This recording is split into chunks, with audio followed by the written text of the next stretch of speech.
Biz nerede hazır? Buz pisti mi? Neninki? Zeytinburnu'nunki. Ama yaxşı miken? Bakarım. Yaxşı miken? Oynadınız mı siz? Aa, tağılını gördünüz mü? Vallahi ben tağının resmisi eynekten ben işik var o. Sırtın ben de şu tağının resmisi görünüyor ekan.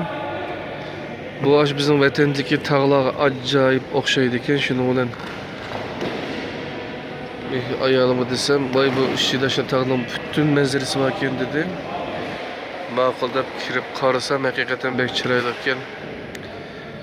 Aslida şu sporcular, tanarketçiler muz deyildigancha ashlarni ugundigan mashg'ulga yedirken qardaşlar, qarindoshlar.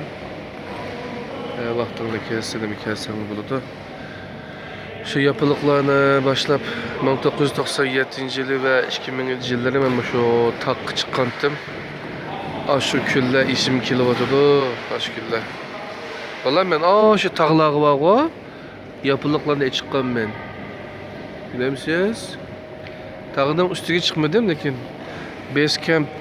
Base Camp'ı dedi yapınca. Şu 5400 metre igizlikteki asası çedir karargahka bargah şey çıkan.